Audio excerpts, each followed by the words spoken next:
Hello student, YouTube के हमारे इस चैनल में आप सभी लोगों का स्वागत है। और आज के इस वीडियो लेक्चर में हम लोग पढ़ने वाले हैं पैरालक्स मेथड से हम बड़ी दूरियों यानी कि पृथ्वी से ग्रह यानी तारे की दूरियों का मापन कैसे करेंगे। तो वो मेथड है इनडायरेक्ट मेथड कहा जाता है, इनडायरेक्ट मेथड कहा जाता है, जिसको हम लोग पैरालक्स या लंबन विधि कहते हैं। ठीक है ना। क्योंकि देखिए कि जब किसी ऑब्जेक्ट का दोनों सिरे हमारे हाथ में होते हैं या दोनों सिरों तक हम पहुंच जाते हैं तो उसका मापन हम आसान होता है, वो मीटर पैमाने से हम उसको माप सकते हैं। लेकिन कभी कभी ऐसा होता है कि हमारा जिस चीज़ का हम मापन कर रहे हैं उसका एक छोर हमारे हाथ में होता है लेकिन दूसरा छोर हमारे हाथ में नहीं होता है, जहाँ तक हम पहुंच नहीं सकते। तो उसका मापन करने के लिए एक विधि होती है जिसको हम लोग लंबन विधि या विस्थापन विधि कहते हैं। अंग्रेजी में उसको पैरालक्स मेथड कहा जाता है। ठीक है ना। जैसे कि हमें अगर इसका मापन करना होगा तो इसके दोनों किनारे, दोनों छोर हमारे हाथ में हैं, तो हम इसको मीटर पैमाने से स्केल जो होता है उसको हम आसानी से माप सकते हैं। ठीक है ना। तो कभी कभी ऐसा होता है कि हमें जैसे किसी पहाड़ की ऊंचाई मापना हो, किसी टावर की ऊंचाई मापना हो, किसी ग्रह की ऊंचाई मापना हो, उपग्रह की ऊंचाई मापना हो, किसी तारे की ऊंचाई मापना हो, जहाँ तक हम पहुँच नहीं सकते, जहाँ तक हम पहुँच नहीं सकते हैं, तो उसकी ऊंचाई मापन करने के लिए जो विधि अपनाई जाती है, जो तरीका अपनाया जाता है, उसी को हम लोग लंबन विधि कहते हैं। वो एक कॉन्सेप्ट है। उसी कॉन्सेप्ट को यूज़ करके हम जो है तारे की, ग्रह की और उपग्रह की, पृथ्वी से हम ऊंचाई माप लेते हैं। तो पैरालक्स मेथड जो होता है, लंबन विधि जो होता है, क्या है, कॉन्सेप्ट है। उस तरीका को अपना करके हम जो है उस विधि को, उस ऊंचाई को माप सकते हैं। ठीक है ना। तो जैसे कि छोटी दूरियों को मापने के लिए हम लोग मीटर स्केल का उपयोग करते हैं। मीटर स्केल से हम, यानी कि कहने का मतलब है कि 0.1 सेंटीमीटर तक की दूरी माप सकते हैं। इसके बाद इससे भी छोटी दूरियों को एक्यूरेट मापना है तो हम क्या करते हैं, 0.01 सेंटीमीटर की दूरी मापना है तो हम वर्नियर कैलिपर्स यूज करते हैं, जिसके बारे में हमने डिटेल में पढ़ा है। इससे भी कम एक दूरी नापना है, दशमलव के 3 स्थान तक सेंटीमीटर में, तो हम स्क्रू गेज मापी, पेच मापी का उपयोग करते हैं। तो ये छोटी दूरियों के मापने के लिए हमारे यंत्र हैं, जो मीटर स्केल है, वर्नियर कैलिपर्स है, स्क्रू गेज है। ठीक है ना। अब बात आती है कि हमें ऐसी दूरी मापना हो जहां तक हम पहुंच नहीं सकते, यानी कि जिसका एक छोर का हम पे, तो एक छोर पे हम तो हैं, पहुंच सकते हैं, लेकिन उसके दूसरे किनारे पर हम नहीं जा सकते, यानी कि बड़ी दूरियों का मापन कैसे कर सकते हैं। तो वो विधि है लंबन विधि। ठीक है ना। क्या है, लंबन विधि। तो इसको हम लोग कहते हैं अप्रत्यक्ष मेथड। इसको हम लोग क्या कहते हैं, अप्रत्यक्ष विधि। एक तरह से हम लोग कहेंगे अप्रत्यक्ष विधि। क्या बोलते हैं, अप्रत्यक्ष विधि। एक तरह से इनडायरेक्ट मेथड। डायरेक्ट मेथड में क्या होता है कि हम मीटर स्केल से, वर्नियर कैलिपर से, स्क्रू गेज से हम उसको डायरेक्ट माप सकते हैं। ठीक है ना। और कुछ छोटी दूरियों को मापने के लिए है, जैसे हम लोग डायरेक्ट माप सकते हैं, तो ट्रिग्नोमेट्री का हम लोग प्रयोग करते हैं। ट्रिग्नोमेट्री का प्रयोग करते हैं, जैसे हमें किसी पेड़ की ऊंचाई माप, अभी हम लंबन विधि पर आ रहे हैं, किसी पेड़ की ऊंचाई मान लो मापना है, किसी पेड़ की ऊंचाई मापना है, मान लेते हैं कि उसकी हाइट h है। हालांकि हम पेड़ की ऊंचाई के लिए भी हमें बहुत बड़ा मीटर स्केल फीते की जरूरत पड़ेगी, तो हम एक ट्रिग्नोमेट्री मेथड है, होता है त्रिकोणमिति में, आप हाइट वाला चैप्टर पढ़े हैं उसके बारे में। तो हम क्या करते हैं, किसी एक निश्चित दूरी पर खड़े होकर के उसके आधार से एक निश्चित दूरी इसको माप लेते हैं कि यहाँ से हम कितने, यहाँ पे खड़े होकर के, और इसके चोटी पर हम देखते हैं और उसका एंगल नाप लेते हैं, जिसको हम लोग उन्नयन कोण कहते हैं। कौन सा कोण कहते हैं, उन्नयन कोण। इसको हम नाप लेते हैं, तो सिंपल ट्रिग्नोमेट्री लगा करके हम, क्योंकि हमें ये और ये पता होता है तो हाइट हम निकाल लेते हैं। तो हम सिंपल tan थीटा का प्रयोग करके ये h/x के वजह से हमें h चाहिए, तो x tan थीटा से हम निकाल सकते हैं। tan थीटा और लंब बटे आधार होता है। ठीक है ना।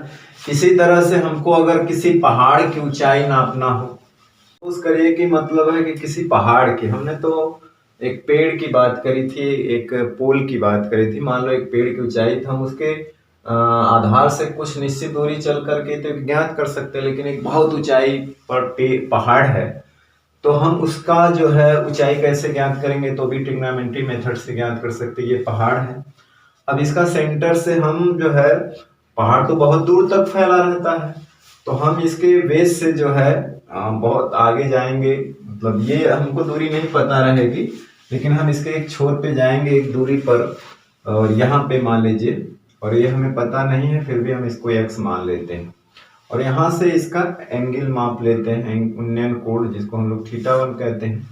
फिर हम यहाँ से आगे बढ़ते हैं, ये दूरी हमको पता होती है, हम कहते हैं कि कुछ दूर हम जो है यहाँ पे चल के आते हैं, और ये नहीं पता होती है, मान लेते हैं ये y है, और यहाँ पे हम पहुँचते हैं, और यहाँ से इसके चोटी का उन्नयन कोण नाप लेते हैं, जिसको मान लेते हैं θ2 है। सिंपल ट्रिग्नोमेट्री मान लेते हैं, हाइट है, जैसे सिंपल ट्रिग्नोमेट्री लगाते हैं, जैसे हमें अगर tan θ1 की बात करना हो तो यहाँ से h/x हो जाएगा, और tan θ2 की बात करना हो तो लंब बटे पूरा आधार इस कोण के लिए तो h/x प्लस y। तो हमें y पता रहता है, θ1 θ2 पता रहता है, तो हम इसको निकाल लग सकते हैं। अब हमें x नहीं पता, x को यहाँ से गायब कर दीजिए तो x बराबर हो जाएगा h/tan θ1, और यही वैल्यू इसमें आके रख दीजिए, tan θ2 हो जाएगा h, और x की जगह हम रख देंगे h tan θ1 प्लस y। हमको पता है इस रिलेशन से सारे वैल्यू रख करके हम h निकाल सकते हैं। लेकिन कभी कभी होता, अब हम जहाँ तक कि वहाँ पे ट्रिग्नोमेट्री मेथड भी काम नहीं करता है, जैसे हमें किसी ग्रह की ऊंचाई ज्ञात करना है, किसी उपग्रह की ऊंचाई ज्ञात करना है,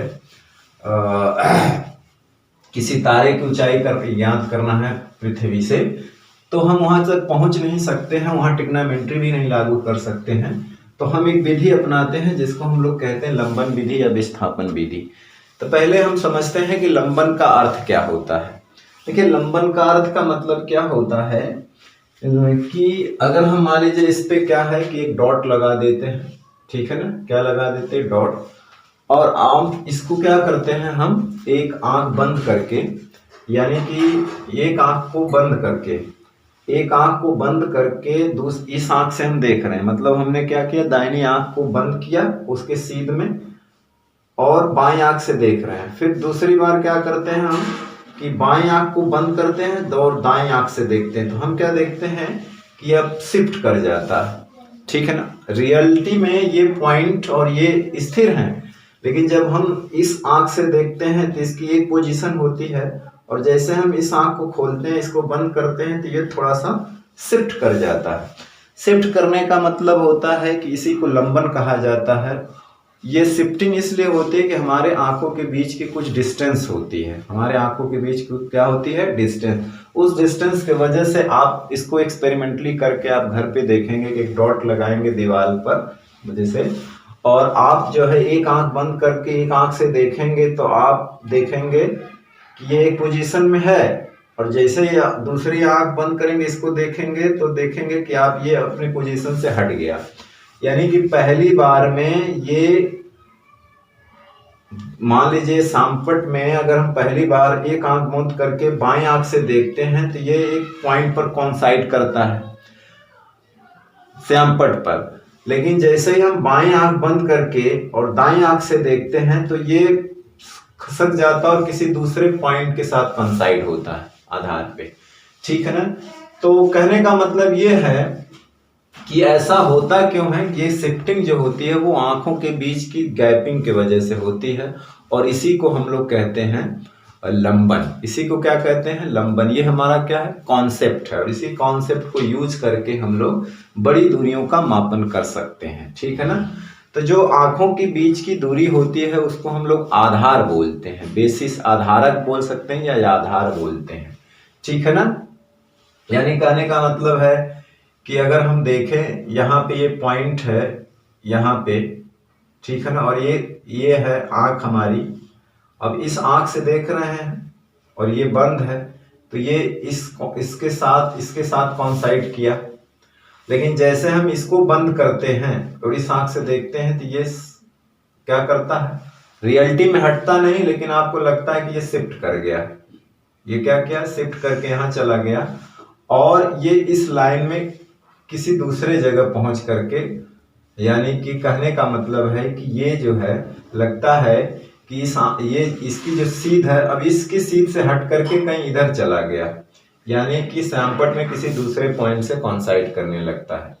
तो कहने का मतलब है कि ये जितना शिफ्टिंग होती है तो शिफ्टिंग उतना ही होती है जितना आंखों के बीच की दूरी होती है। तो इसी को हम लोग बेस कहते हैं, यानी आधारक बोल देते हैं। और इनके बीच एक तरह से ये जो कोण बनता है ये वाला, इसको थीटा कहते हैं, या इसी को हम लोग लंबन कोण कहते हैं। क्या कहते हैं? लंबन कोण। या ये, क्योंकि ये देखिए दोनों कोण बराबर होंगे शीर्षाभिमुख, ये क्या हो जाता है?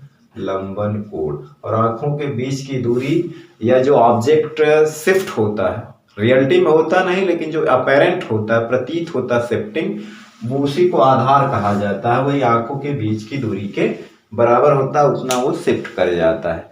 अब इसी का हम लोग फायदा उठाएंगे कहाँ पे?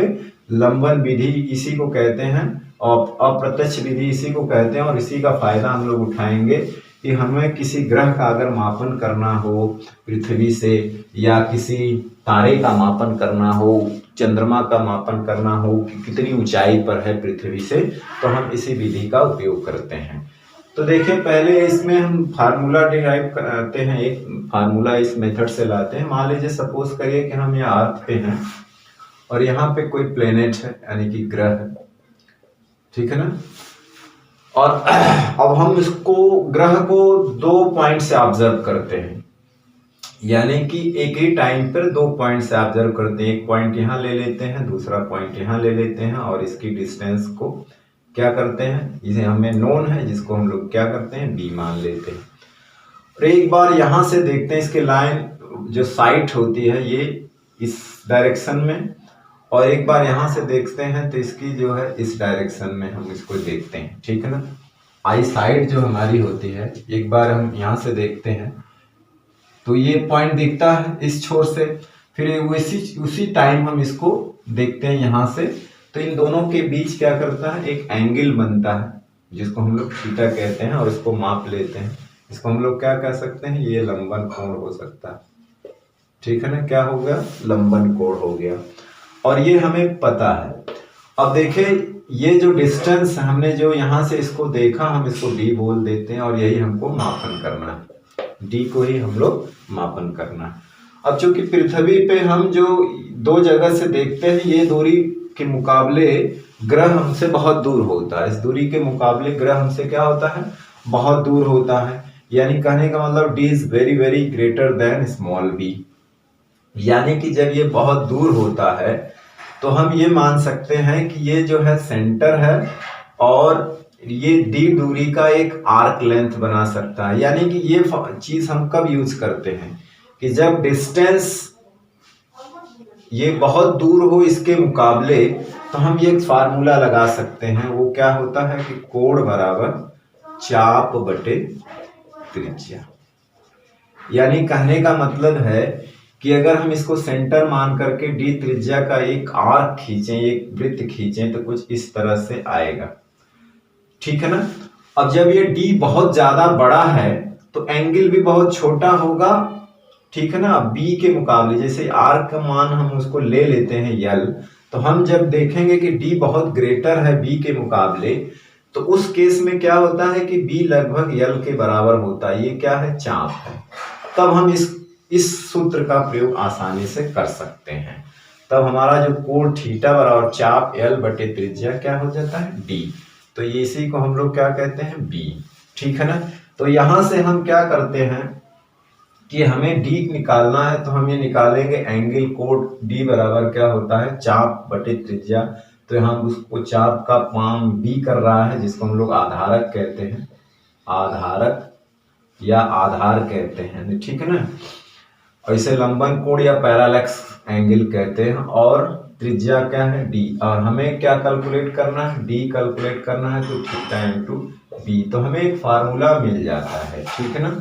और याद रखिएगा थीटा बहुत छोटा होता है, और इसे हमेशा किस में मापा जाता है? रेडियन में मापा जाता है, रेडियन में मापा जाता है, मापा जाता है।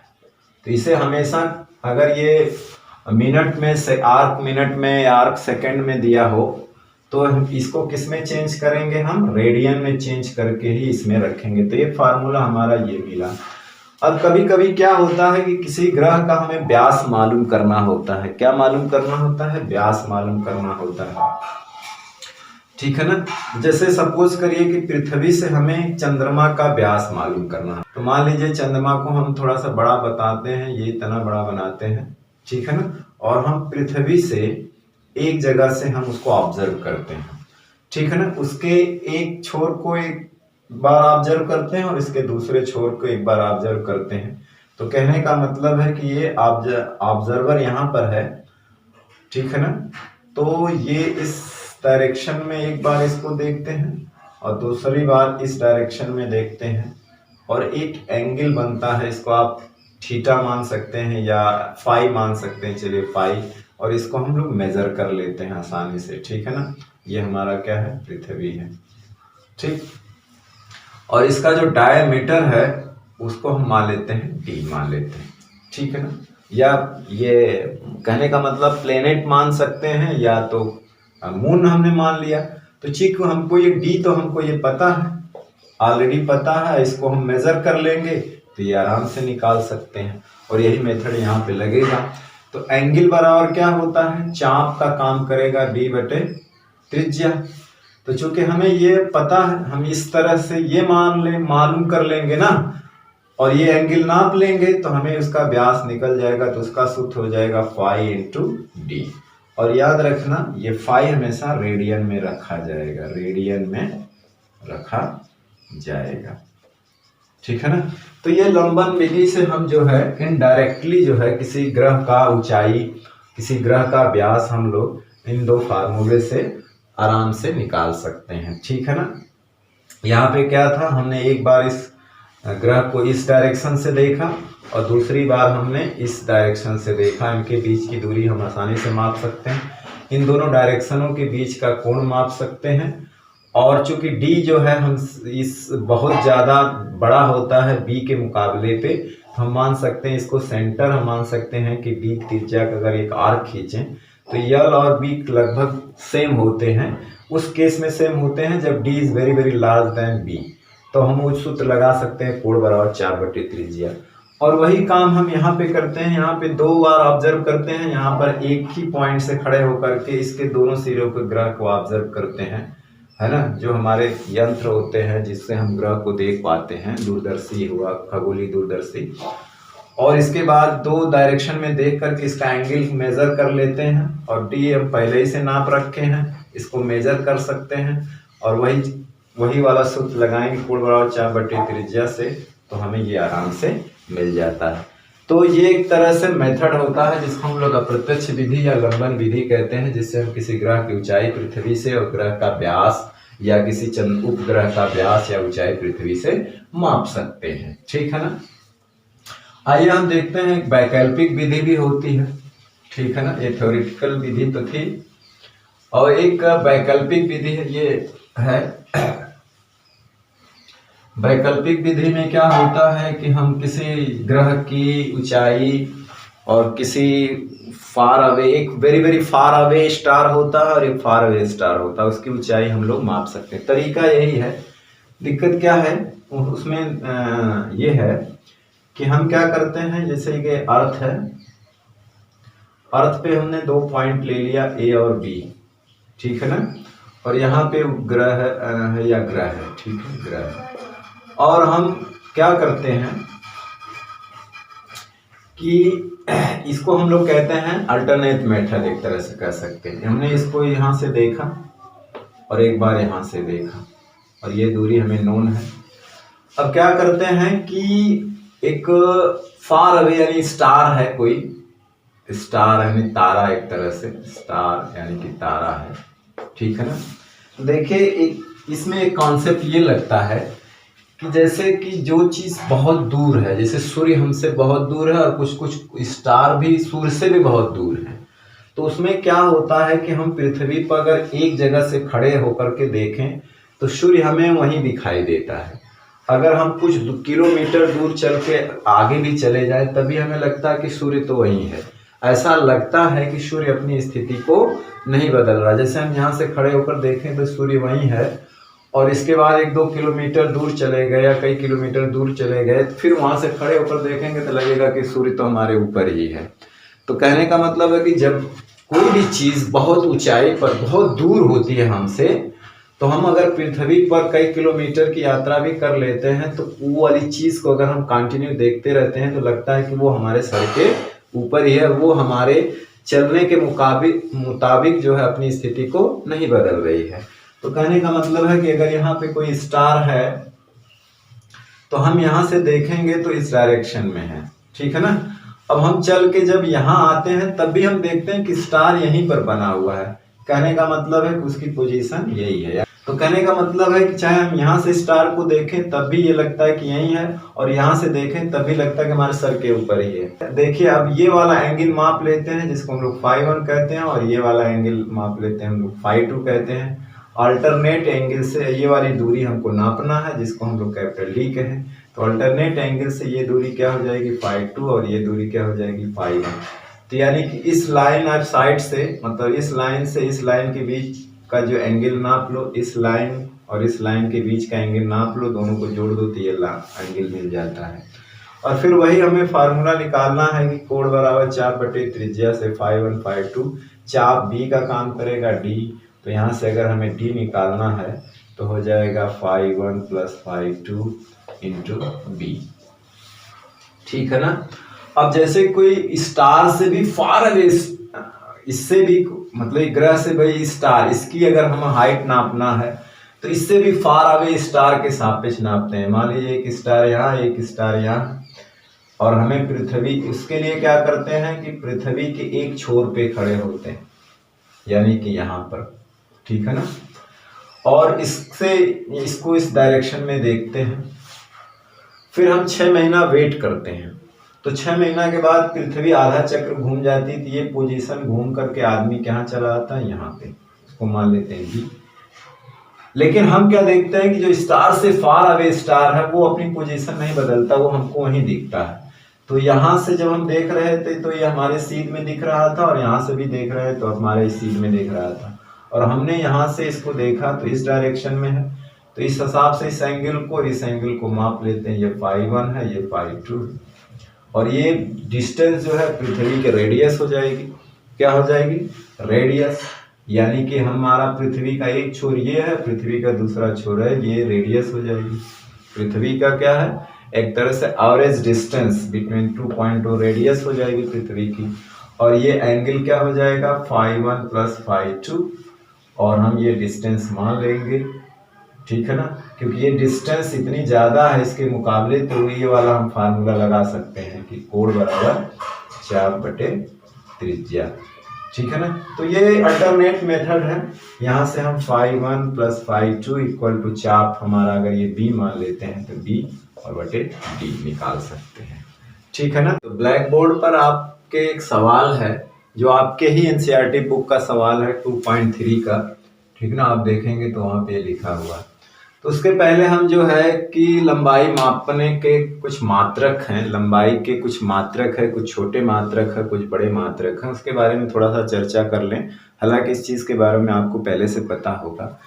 एक फर्मी, जिससे हम लोग किसी परमाणु का आकार बताया जाता है इसमें, और एंगस्ट्रॉम, परमाणु की त्रिज्या, परमाणु का आकार फर्मी और एंगस्ट्रॉम में बताया जाता है। तो एक फर्मी बराबर 10⁻⁻15 मीटर होता है, और एक एंगस्ट्रॉम होता है 10⁻10 मीटर होता है। और कुछ लंबाई के बड़े मात्रक हैं, जैसे एक खगोलीय मात्रक जिसको AU कहते हैं, एस्ट्रोनॉमिकल यूनिट, ठीक है ना, ये U है। तो जो एक U होता है, इसको, ये दूरी का सबसे बड़ा मात्रक है, बड़े मात्रक है। तो इसको हम लोग कहते हैं सूर्य से पृथ्वी की औसत दूरी को एक खगोलीय मात्रक कहते हैं। सूर्य से पृथ्वी की जो औसत दूरी होती है उसको हम लोग एक खगोलीय मात्रक कहते हैं, जो होती है 1.496 10⁻11 मीटर। और प्रकाश वर्ष के बारे में आप जानते हैं, 9th में पढ़ा हो, 1 लाइट ईयर जो होता है 9.46 × 10⁻15 मीटर। तो तो एक प्रकाश वर्ष मतलब होता है कि प्रकाश द्वारा एक वर्ष में चली गई दूरी। प्रकाश द्वारा एक वर्ष में चली गई दूरी को एक प्रकाश वर्ष कहते हैं, जो इतना होता है, याद रखिएगा। एक खगोलीय मात्रक इतना मीटर होता है। फिर आता है पारसेक। पारसेक बराबर होता है 3.08 × 10⁻16 मीटर। पारसेक मतलब वो दूरी होती है पृथ्वी से, वो दूरी होती है यानी कि जिस पर पृथ्वी की कक्षा की औसत त्रिज्या 1 सेकंड का कोण अंतरित करे, पारसेक कहलाती है। यानी कहने का मतलब होता है कि हम पृथ्वी से ऊपर वह दूरी, यानी कि वहां पर, यानी जैसे ये कहते हैं का मतलब है ये पृथ्वी है और इसकी जो औसत त्रिज्या है, मतलब ये और यहाँ से यहाँ तक, इस दूरी यानी कि ये वो डिस्टेंस है जिसमें पृथ्वी की औसत त्रिज्या जो होती है यहाँ पर कितने का कोण बनाती है, 1 सेकेंड का। तो पृथ्वी की औसत दूरी, पृथ्वी की औसत त्रिज्या, सॉरी दूरी नहीं, पृथ्वी की जो औसत त्रिज्या है, जितनी ऊंचाई तक जाने पर किसी पॉइंट पर 1 सेकेंड का कोण अंतरित करे, जितनी ऊंचाई तक जाने पर वो ऊंचाई जो लंबाई होती है वो 1 पारसेक कहलाती है। और कितनी दूर पे जाने पर वो 1 सेकेंड का कोण अंतरित करेगी, तो 3.08 × 10⁻16 मीटर ऊंचाई पर, यानी उस दूरी पर पृथ्वी की कक्षा की औसत त्रिज्या जो है उस पॉइंट पर 1 सेकेंड का कोण अंतरित करेगी, तो वह दूरी 1 पारसेक कहलाती है। इसके पहले हमने जब शुरुआत किया था वीडियो लेक्चर, तो हमने बताया था आपका जो पहला सवाल है, आपके एनसीईआरटी बुक के पहले सवाल में ये सारी चीज दिया है, इसको आप याद रखिएगा। इसको हम इसी पर मिटाएंगे नहीं, लिखे रहेंगे कि 1 डिग्री में इतना रेडियन होता है, 1 मिनट में इतना रेडियन होता है और 1 सेकेंड, आर्क सेकेंड में इतना रेडियन होता है। इसको हमने सवाल लगवाया भी था, पढ़ाया भी था जब हमने इस चैप्टर की शुरुआत की थी, ठीक है।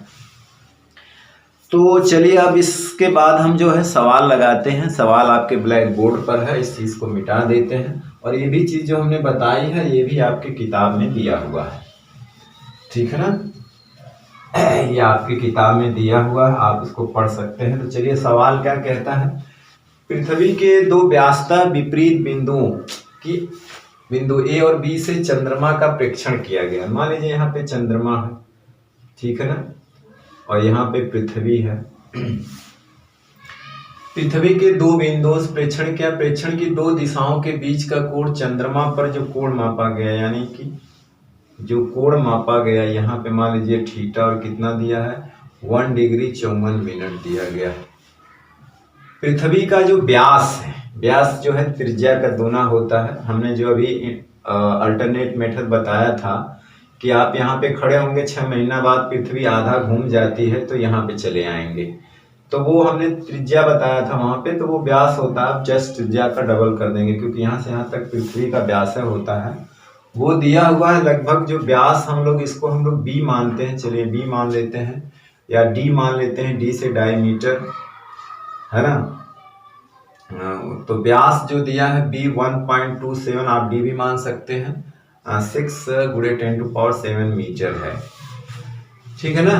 तो पृथ्वी से चंद्रमा की दूरी ज्ञात कीजिए। चूंकि चंद्रमा पृथ्वी से बहुत दूर है तो हमने एक फार्मूला बताया था, इसको अगर डी मान लीजिए, यही मालूम करना, ये एंगल है, तो कोण बराबर हमने कहा था ना चाप बटे त्रिज्या, तो हमें डी चाहिए तो थीटा इंटू बी करेंगे। थीटा किस में रखना है, रेडियन में।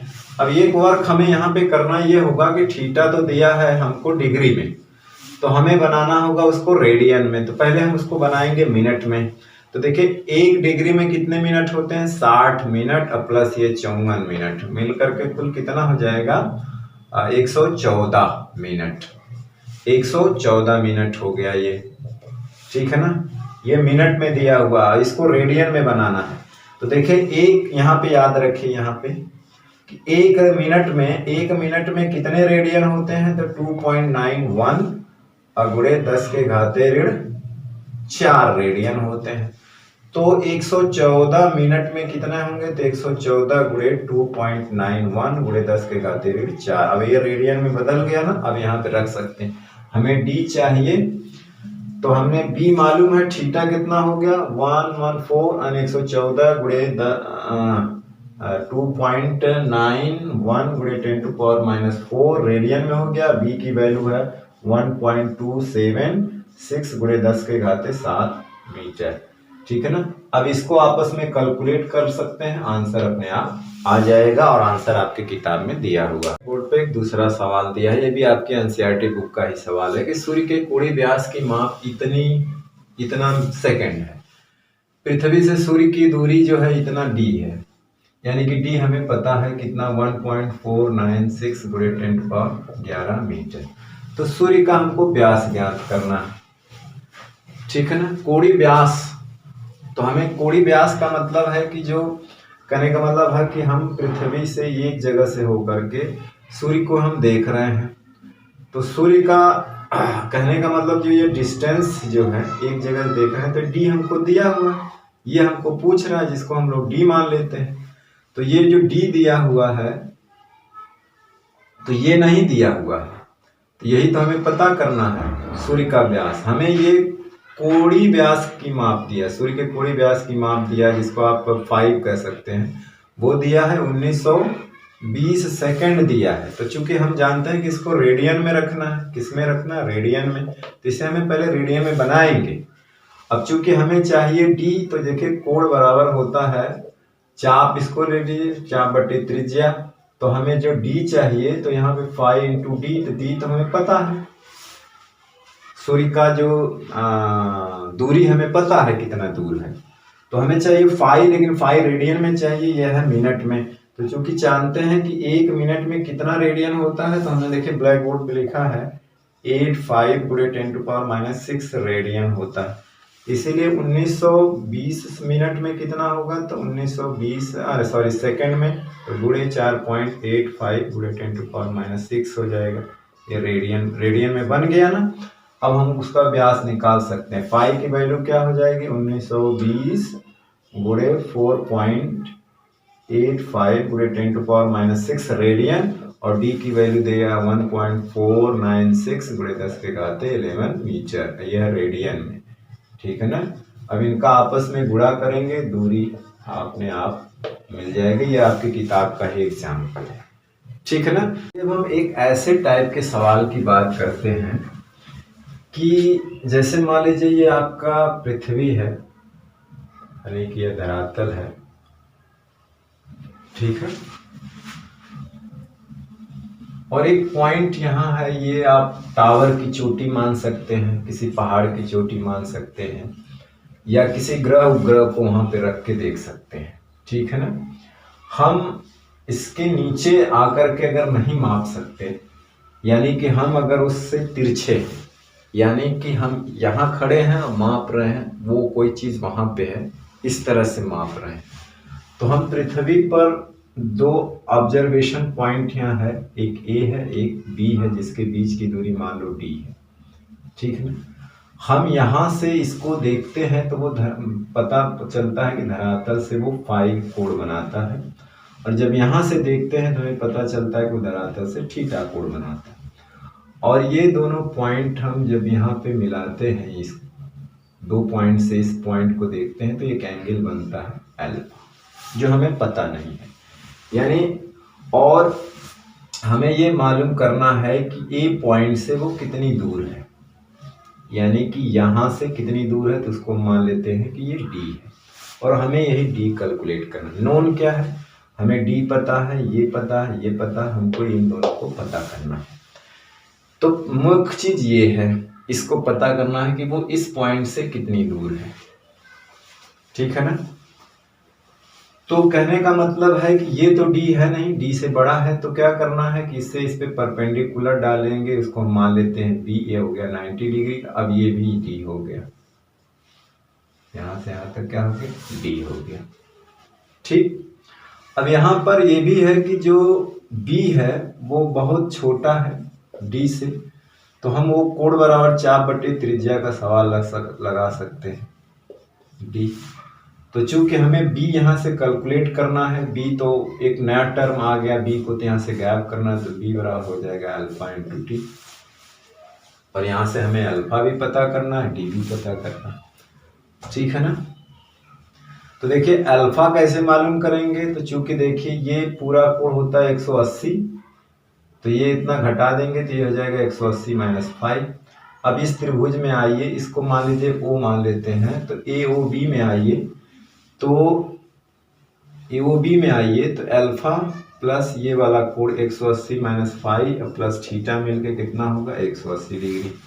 ठीक है ना, तीनों त्रिभुज के तीनों कोणों का योग इतना होता है, तो 180 से कट जाएगा, तो यहाँ से अल्फा देखेंगे, ये इस साइड आएगा पॉजिटिव, ये हो जाएगा थीटा, तो इसको मिल गया अल्फा बराबर क्या हो गया 5 माइनस थीटा इंटू डी। ठीक है ना, तो ये तो हमें नोन है ना, ये पता है नहीं। अब यहाँ से हमें बी को हटाना है और हमें डी पता है, तो आप आ जाइए समकोण त्रिभुज, इसमें ये बी है। ठीक है ना, तो ये कोई नाम रख देते हैं सी।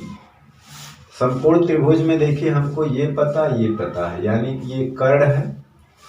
ठीक है ना, और इस कोण को अगर हम ले रहे हैं तो ये क्या है लंब है, भाई कोण के सामने भुजावली लंब है, तो लंब बटे कर्ण को हम कहते हैं साइन थीटा। तो यहाँ से हम देखेंगे तो साइन थीटा, क्योंकि थीटा में पता है लंब बटे कर्ण, तो यहाँ से b की वैल्यू क्या हो जाएगी d साइन थीटा। अब हमें d भी पता है, थीटा तो पता है, तो b की जगह रख देंगे d साइन थीटा। क्या रख देंगे d साइन थीटा, और यहाँ से हो जाएगा 5 माइनस थीटा इंटू डी। क्यों, b हमें गायब करना, d तो हमें पता है, थीटा भी पता, तो d साइन थीटा हो गया यहाँ से अगर देखा जाए तो। अब d साइन थीटा बराबर ये हो गया। अब यहाँ से हमें कैपिटल D मालूम करना है कि ये पॉइंट से कितनी ऊंचाई पर है, तो ये फार्मूला बन गया d साइन थीटा और ये 5 माइनस थीटा।